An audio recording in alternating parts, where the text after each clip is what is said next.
Fala galera, beleza? Então, estou aqui hoje porque fui desafiado pelo meu amigo Fred. Ele começou a gravar conteúdo no Instagram dele sobre as matérias que a gente está dando na faculdade agora.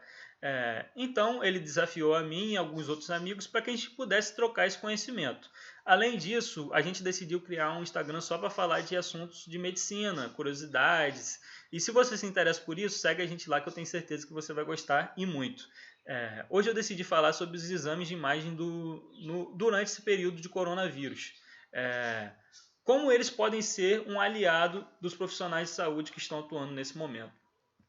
Então, o Covid-19 é uma sigla para a doença causada pelo coronavírus de 2019. Esse coronavírus é o SARS-CoV-2, que é assim chamado porque é o coronavírus que causa a síndrome respiratória aguda severa. Os primeiros casos notificados vieram lá de Wuhan, da província de Wuhan, na China. Acredita-se que tudo aconteceu numa feira que comercializa animais silvestres. Dentre esses animais, há o morcego, que é um vetor desse vírus, e provavelmente foi através dessa sopa de morcego, que é uma belezura, né, dá água na boca, que isso tudo aconteceu, e é por causa desse morceguinho que a gente está de quarentena hoje. Mas como esse vírus ataca o nosso organismo? Esse vírus ele possui uma proteína, a proteína S, que se liga a uma enzima nossa, que é a enzima conversora de angiotensina, a ECA2. Essa enzima ela é comumente encontrada no epitélio pulmonar. Isso vai explicar muitos sintomas que a gente vai ter ligados ao aparelho respiratório. Além disso, né, existem os efeitos hemodinâmicos do coronavírus. Esse coronavírus está sendo associado a lesões na hemoglobina que fazem com que o ferro fique livre no sangue e esse ferro ele vai se depositar nos pulmões. E isso vai trazer para a gente um importante achado, na verdade o mais importante achado radiográfico, que é o padrão em a opacidade em vidro fosco. E a gente vai ver isso aqui nessa aula hoje. Os sintomas do coronavírus eles são divididos nos mais comuns e nos menos comuns. Os mais comuns a gente tem febre, tosse, fadiga, tosse produtiva e falta de ar. E dos menos comuns a gente varia muito, varia muito. A gente tem um post na nossa página, no Somar, só falando dos sintomas. Se você se interessa mais por isso, dá uma olhadinha lá, porque senão vai ficar muito grande essa aula. Então, eu queria destacar uma coisa aqui. A gente tem que tomar todos os cuidados quando for sair de casa, tem que usar máscara, luva, usar álcool em gel. Só que a gente também não pode ficar com um medo muito grande, porque isso pode fazer mal para a nossa saúde mental. Eu botei até esse meme porque quando alguém tosse perto da gente, no supermercado, na farmácia, quando a gente tem que sair, a gente fica com esse medo mesmo, mas esse medo pode ser muito prejudicial também. A gente precisa ter calma porque nem tudo é um coronavírus. Tá. O diagnóstico, a partir da suspeita do coronavírus, como eu posso confirmar que eu estou ou não com coronavírus, que meu paciente está ou não com coronavírus? Então, existem dois testes, o PCR e a sorologia. O PCR é aquele que a gente faz com a cultura com o SUAB. A gente vai na nasofaringe e procura mesmo fragmentos do RNA do vírus. E a sorologia, ela já procura na amostra sanguínea anticorpos contra o coronavírus. E por isso a gente tem que fazer a sorologia só depois de um tempo. Os exames de imagem. Quando eles serão indicados no coronavírus? Então, para começar, ele não é indicado para os casos suspeitos de Covid-19 com sintomas leves, a menos que seja identificado um grande risco de progressão da doença. Esse risco pode ser alguma doença que a pessoa tem que favoreça a progressão da doença ser mais rápida. Além disso, ele vai ser indicado em pacientes confirmados e com o agravo do quadro respiratório, quando a pessoa tem muita falta de ar e hipóxia, enfim. Em ambientes com recursos limitados, pode ser usado para triagem nos casos suspeitos com sintomas moderados a graves.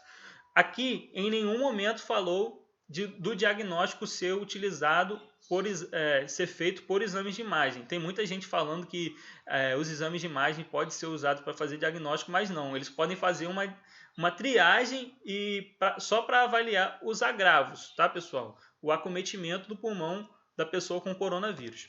Tá? Um dos exames utilizados é o raio-x. Então, o raio-x eu escolhi essa imagem aqui porque é da mesma pessoa, só que durante a admissão e depois de 4 dias. Inicialmente, a gente não vê, assim, a gente vê uma opacidade aqui, só que a gente não vê alteração de borda cardíaca. Só que 4 dias depois, a gente já vê que essa pessoa, ela já está na unidade de terapia intensiva, tem uma sonda nasogástrica, tem um catéter venoso aqui, e a gente vê que esse pulmão está bem acometido. A gente vê essa opacidade em vidro fosco, vê essa opacidade aqui em cima do lobo superior direito, possivelmente uma pneumonia de lobo superior direito, e vê um pouquinho de sinal da silhueta com a borda cardíaca esquerda. Eu gostaria de destacar também que esse paciente aqui, ele foi testado 4 vezes com o PCR. E nas 3 primeiras esse exame deu negativo e só na 4ª que ele deu positivo para o coronavírus. Então, esses exames, infelizmente, eles têm uma taxa de erro muito grande. Então, a gente precisa estar atentos, juntando todas as pistas que a gente tiver, os sintomas, os achados radiográficos, para fazer o diagnóstico correto.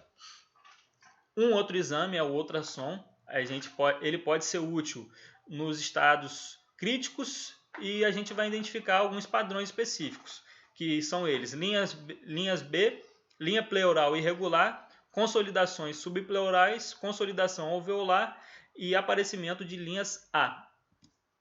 Então, aqui eu separei, essa aqui é uma linha B, a gente vê a linha pleural aqui, e já com uma descontinuidade aqui, né, irregular, e essas linhas B que seguem perpendicular à linha pleural. Aqui são as linhas A, que elas são paralelas à linha pleural. Isso aqui, pessoal, é a borda das costelas, uma sombra feita pelas costelas, desculpa. E aqui eu separei que é uma consolidação. Tá? Só que esses achados são muito inespecíficos e por isso a gente não pode tomar muitas conclusões, não pode tomar muitas decisões pautadas nesses achados. Então, nada vai substituir a tomografia computadorizada, que vai ser o nosso padrão ouro durante o Covid-19. Então, tomografia computadorizada. Para falar dela, esses aqui são os exames comuns. Perfeito. Aqui a gente consegue ver do ápice até a base pulmonar. Esse pulmão está perfeito, sem nenhum acometimento. E a gente vai procurar justamente por isso, por estruturas diferentes do normal. Então, os principais achados no TC de coronavírus, eles vão ser divididos de acordo com o estágio da doença. Esses estágios vão ser contados a partir do início do primeiro sintoma.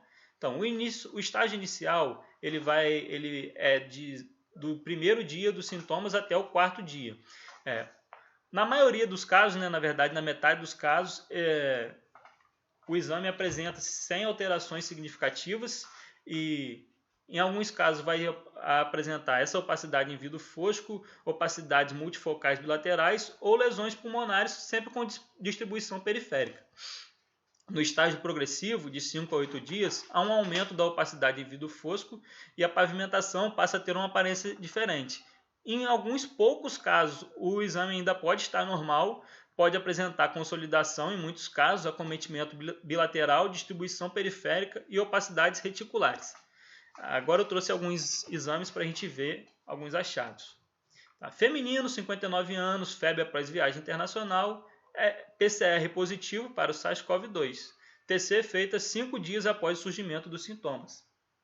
Então vamos lá, a gente já vê essas opacidades sempre nas áreas periféricas e mais para a base do pulmão. E olha só, é isso, a gente está procurando exatamente isso. Opacidades pulmonares periféricas com padrão em vidro fosco. Os achados tipicamente do coronavírus. No estágio de pico, que é de 9 a 13 dias após o surgimento dos sintomas, a gente ainda pode encontrar, em alguns poucos casos, o exame normal. Mas a gente vai encontrar muita consolidação, o acometimento vai ser bilateral na maioria dos casos e a distribuição vai ser periférica também. Aqui a gente vê essas opacidades, né, com o padrão em vidro fosco, e aqui a gente já vê mesmo uma lesão pulmonar. Opacidades pulmonares periféricas e lesão no lobo inferior direito, como eu havia falado. Ainda há o estágio de absorção, que é no período maior que 14 dias, onde pode haver a melhora no curso da doença e aparecimento de faixas fibrosas. Além disso, pode ter o desaparecimento total desses achados, eles podem começar a partir de um mês. Tá? Além desses achados comuns, podem ter alguns outros achados menos comuns associados ao coronavírus e a gente não pode deixar eles passarem sem a gente ver.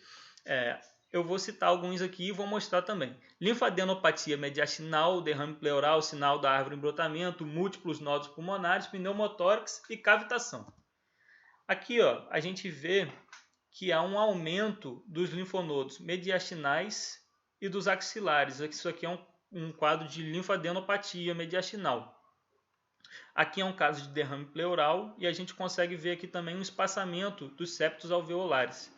E aqui é o sinal da árvore em brotamento, tá, pessoal?